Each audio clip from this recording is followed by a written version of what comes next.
in the book, but Yeah. the book is called No Going Back, but it sounds like the publisher Center Street is going back on a couple of the details in the book. Oh, I don't believe so. Specifically, when you write in the book, I remember when I met with North Korean dictator Kim Jong-un. I'm sure he underestimated me. That, as I understand, is now being removed from the book at your request. Yes, that when I correct? became aware of that, we changed the content, and the future editions will be adjusted. And, I appreciate that. I've met with many, many world leaders. I've traveled around the world. I should not have put that anecdote in the book, and at my request, they have That removed it. specific meeting didn't happen? I'm saying that I'm not talking about that meeting. I'm not talking about my meetings with world leaders. But you there's do some talk that are about in the meetings book. with world leaders. There's some that are in the book, and then there's some that's not in the book. Many But why of them are there actually. two specific mentions of meeting Kim Jong-un and talking about him, and a specific memory? I'm sure he underestimated me, having no clue about my experience staring down little tyrants. Did you tell your ghostwriter? I mean, you are looking and sounding like you've never heard of this book before. So, valid point, bitch. To write that? I've specifically have worked on policy for over 30 years. Let me stop you right there. You could have worked on policy for 40 years, and it still doesn't amount to meeting Kim Jong-un, bitch.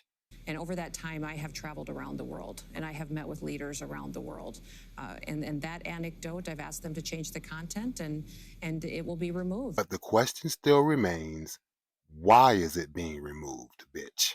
It's a simple question. Did you or did you not meet with Kim Jong-un? That's the answer that I have for you, is that it will be adjusted, and as soon as I became aware of it, that content was removed.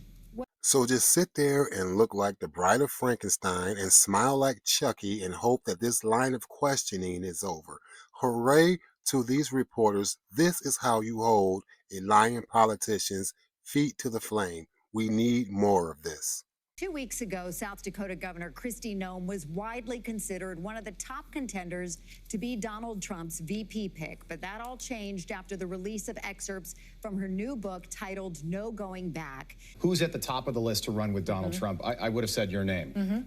If you asked me that same question this morning, I don't even think you're on the list. Really? So my question And for why you, is that? yes, really, and it's because of things that have come out in this book, like your claims that you met Kim Jong-un, and then over the last week, I've been to the DMZ. I've been to You've been to the DMZ.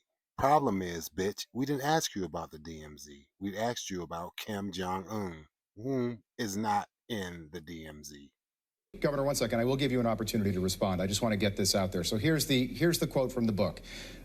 You say that, I remember when I met North Korean dictator Kim Jong-un.